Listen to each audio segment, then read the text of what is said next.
തെരഞ്ഞെടുപ്പിൽ കോൺഗ്രസ് നേരിട്ട തിരിച്ചടിയെ തുടർന്ന് പാർട്ടി ഗൗരവമായി ആത്മപരിശോധന നടത്തേണ്ടതുണ്ടെന്ന് ശശി തരൂർ. മാധ്യമങ്ങളോട് പ്രതികരിച്ച അദ്ദേഹം പരാജയത്തിന്റെ യഥാർത്ഥ കാരണങ്ങൾ കണ്ടെത്തി പിഴവുകൾ തിരുത്തിയാണ് മുന്നോട്ട് പോകേണ്ടതെന്നും ഇത്തരം സാഹചര്യം വീണ്ടും ആവർത്തിക്കരുതെന്നും അഭിപ്രായപ്പെട്ടു. തന്നെ പ്രചാരണത്തിന് ക്ഷണിച്ചിരുന്നില്ലെന്നും തനിക്ക് പുറത്തുനിന്നുള്ള അറിവേ ഉള്ളൂവെന്നും തരൂർ പറഞ്ഞു. തെരഞ്ഞെടുപ്പ് ഫലം ഇത്രയും മോശമാകുമെന്ന് പ്രതീക്ഷിച്ചില്ല. അത് തിരിച്ചടി തന്നെയാണ്. ഇങ്ങനെ വേറെ എവിടെയും സംഭവിക്കാതിരിക്കാൻ വേണ്ടി പ്രവർത്തിക്കണം. അടുത്ത വർഷം 5 സംസ്ഥാനങ്ങളിൽ തെരഞ്ഞെടുപ്പ് നടക്കുന്നുണ്ട്. തെറ്റ് മനസ്സിലാക്കി നാം മുന്നോട്ട് പോകണമെന്നും ശശി തരൂർ പറഞ്ഞു. രാഹുൽ ഗാന്ധിക്കെതിരെയും ശശി തരൂർ പരാമർശം നടത്തി. ബീഹാറിൽ തെരഞ്ഞെടുപ്പ് പ്രചാരണത്തിന് പോയവർ തന്നെയാണ് തോൽവിക്ക് കാരണക്കാർ എന്നായിരുന്നു ശശി തരൂർ പരാമർശിച്ചത്. ഗാന്ധി കുടുംബത്തിനെതിരായ ലേഖന വിവാദത്തെക്കുറിച്ചും അദ്ദേഹം പ്രതികരിച്ചു. അത് തെറ്റാണ്, ഞാൻ അങ്ങനെ പറഞ്ഞിട്ടേയില്ല. എന്റെ ലേഖനത്തിൽ ഇങ്ങനെ ഒരു പാർട്ടിയെക്കുറിച്ച് മാത്രമല്ല പറഞ്ഞത്, എല്ലാ പാർട്ടികളെയും ചൂണ്ടിക്കാണിച്ചാണ് എഴുതിയിരിക്കുന്നത്. ഉദാഹരണങ്ങൾ കൊടുത്തു എന്ന് മാത്രം. ആ ലേഖനത്തിന് ഇത്തരം ഒരു പ്രതികരണം വന്നത് എന്നെ അത്ഭുതപ്പെടുത്തി. ചിലർക്ക് വിവാദമുണ്ടാക്കാൻ ഇഷ്ടമാണ്. ഞാൻ 17 വർഷമായി ഈ പാർട്ടിയിൽ പ്രവർത്തിക്കുന്നു. ഒരേ കുടുംബം നേതൃത്വം കൊടുക്കുന്നു. അത് അറിഞ്ഞുകൊണ്ടല്ലേ ഞാൻ പാർട്ടിയിൽ ചേർന്നത്. ഞാൻ ആ കുടുംബത്തിനെതിരല്ല എഴുതിയിരിക്കുന്നത്, ശശി തരൂർ പറഞ്ഞു. ആ വീഡിയോ ഒന്ന് കണ്ടു നോക്കാം. നോക്കൂ, ഈ വിഷയത്തെക്കുറിച്ച് പാർട്ടിക്ക് പഠിക്കണം എന്നൊരു സംശയമില്ല. നിങ്ങൾക്ക് 1-2 കാര്യങ്ങൾ മനസ്സിലാക്കണം. ഇതിൽ ഈ പരാജയം എന്ന് നമുക്ക് പാഠം പഠിക്കണം എന്നൊരു സംശയമില്ല. എന്തുകൊണ്ടാണിത് സംഭവിച്ചത്, എങ്ങനെയാണിത് സംഭവിച്ചത്, എന്തായിരുന്നു കാരണങ്ങൾ, നമ്മളുടെ സന്ദേശത്തിലായിരുന്നു കുഴപ്പം, നമ്മുടെ നേതൃത്വത്തിലായിരുന്നു കുഴപ്പം, നമ്മുടെ സ്ഥാനാർത്ഥികളുടെ സെലക്ഷനായിരുന്നു കുഴപ്പം, ഇതെല്ലാം കണ്ടുപിടിച്ച് അറിയണ്ടേ. ആ തീരുമാനം പാർട്ടിക്ക് എടുക്കാൻ സാധിക്കണം. അത് പാർട്ടി എന്നെ പഠിച്ച് മനസ്സിലാക്കണം എന്നൊരു സംശയമില്ല. രണ്ടാമത്, എന്നെ പ്രചരണത്തിൽ ക്ഷണിച്ചിരുന്നത്, അപ്പോൾ എനിക്കൊരു ലോക്കൽ ഗ്രൗണ്ട് ലെവൽ അറിവില്ല. അപ്പോൾ എന്നോട് നിങ്ങൾ ചോദിക്കേണ്ടതേ തെറ്റാണ്. ഞാൻ അവിടെ കണ്ടിട്ടില്ല അവിടുത്തെ പ്രചരണം, എന്നെ ക്ഷണിച്ചില്ല. അതിന് ഞാൻ കേട്ടിരിക്കുന്നത് മാത്രമേ എനിക്ക് പറയാൻ സാധിക്കും. കേട്ടിരിക്കുന്നത് ഈ പരാജയത്തെക്കുറിച്ച് പല ജേർണലിസ്റ്റുമൊക്കെ ചൂണ്ടിക്കാണിച്ചിട്ട് ഇങ്ങനെ സംഭവിക്കാൻ പോകേണ്ടതെന്ന്.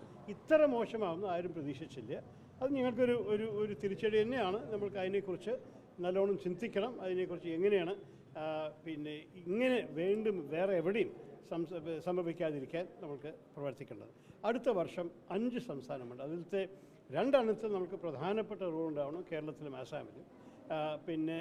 വേറെ 3 നമുക്ക് ഒരുമാതിരി ഒരു വേറൊരു പാർട്ടിയോടൊപ്പം ബീഹാറിൽ ചെയ്ത പോലെ നമുക്കൊരു റോളുണ്ട്. അപ്പോൾ അതൊക്കെ നോക്കുമ്പോൾ നമ്മൾ എന്താണ് ശരിക്കും ചെയ്തത്, എന്താ തെറ്റ് ചെയ്തതെന്ന് മനസ്സിലാക്കാതെ നമ്മൾ മുന്നോട്ട് പോകുന്നത് ശരിയല്ല. അല്ലെങ്കിൽ 5 ഇലക്ഷൻ നമുക്ക് ബുദ്ധിമുട്ടുണ്ടാവും. അവസാനത്തെ ഒരു കാര്യം കൂടി പറയാനുള്ളത്, ബീഹാറിൽ നമ്മളായിരുന്നില്ല ഞങ്ങളുടെ ഈ മുന്നണിയിലത്തെ മെയിൻ പാർട്ടി വേറൊരു പാർട്ടിയാണ്. അവർക്കും ചില ഇൻട്രോസ്പെക്ഷൻ ചെയ്യാനുള്ള സമയമായി. അവർക്കും ചില തീരുമാനങ്ങൾ എടുക്കണം, എന്ത് പറ്റി അവർക്ക് എന്ന്. കാരണം അവരുടെ ചരിത്രത്തിലും ഒരു വലിയൊരു വീഴ്ചയാണ്. ഇത്ര മോശമായിട്ട് അവരുടെ പാർട്ടി മുമ്പ് ചെയ്തിട്ടില്ല. ഇതെല്ലാം നോക്കിയിട്ട് അവസാനത്തിൽ ചില തീരുമാനങ്ങൾ എടുക്കേണ്ടി വരും. പക്ഷേ അതിന് സമയം ഇന്നലെ ആയിട്ടുള്ള റിസൾട്ട് ഇനി വരട്ടെ. പാർട്ടി ഇതിനെയൊക്കെ പഠിച്ച് മനസ്സിലാക്കട്ടെ. ഇതിൽ ഇപ്പോൾ SIR-ഉം അതുപോലെ തന്നെ വോട്ട് ചോരി എന്നുള്ള ആരോപണമൊക്കെയാണ് ബീഹാറിൽ വലിയൊരു പ്രധാനപ്പെട്ട പ്രചാരണ വിഷയമായി കോൺഗ്രസും ഇന്ത്യ മുന്നണിയും ഉയർത്തിക്കാട്ടിയത്. രാഹുൽ ഗാന്ധി ഒരു പ്രത്യേക യാത്രയൊക്കെ അവിടെ നടത്തിയിരുന്നു. ഇതായിരുന്നു യഥാർത്ഥത്തിൽ വേണ്ടിയിരുന്നത്. അതിനൊരു പിഴവുണ്ടായോ? SIR ഈ സമയത്ത് ഞാൻ അതിനെക്കുറിച്ച് ഒരു കോമെൻറ്റ് ചെയ്യുന്നത് ശരിയല്ല എന്നാണ് എൻ്റെ അഭിപ്രായം.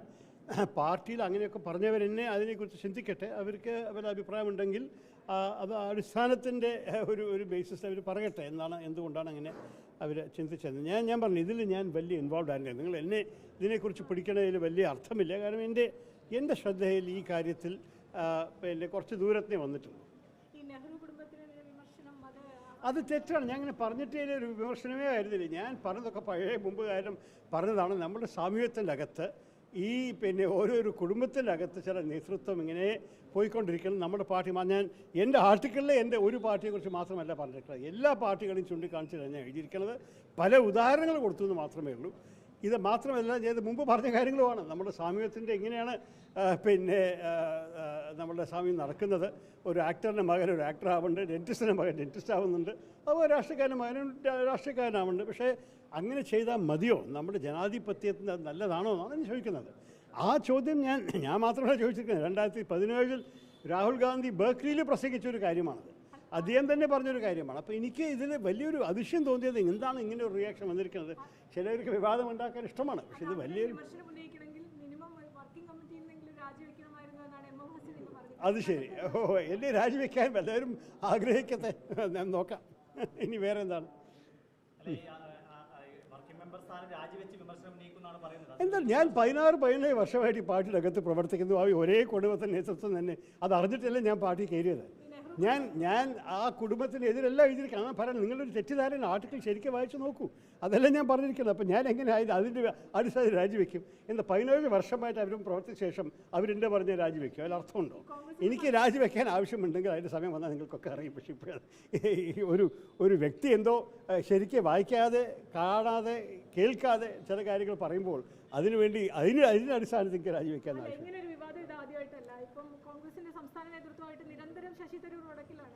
അയ്യോ, അങ്ങനെ നിങ്ങൾ തോന്നുമായിരിക്കും. എനിക്കങ്ങനെ തോന്നുന്നില്ല. ഞാൻ ഇന്നാളും കൂടി അവരെ കണ്ടിട്ട് വന്നല്ലേ ഒരു മീറ്റിങ്ങിൽ. അതൊന്നും പ്രശ്നമില്ല. വേറെ ഒന്നുമില്ലെങ്കിൽ ഞാനിപ്പോൾ 3 വാർഡ് കമ്മിറ്റി 3 സ്ഥാനാർത്ഥികളെ കാണാൻ ഇറങ്ങുകയാണ്. ഒരു സ്ഥാനാർത്ഥിയെ ഞാനിപ്പോൾ സ്വീകരിച്ച് കഴിഞ്ഞു.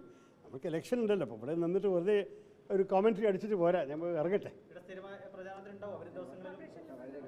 ഞാൻ ആൾക്കാരൊക്കെ നിൽക്കുകയാണ്. അവരൊക്കെ 3 സ്ഥാനാർത്ഥികൾ എന്നെ ഓരോ ജംഗ്ഷനിൽ കാത്തിരിക്കുന്നു.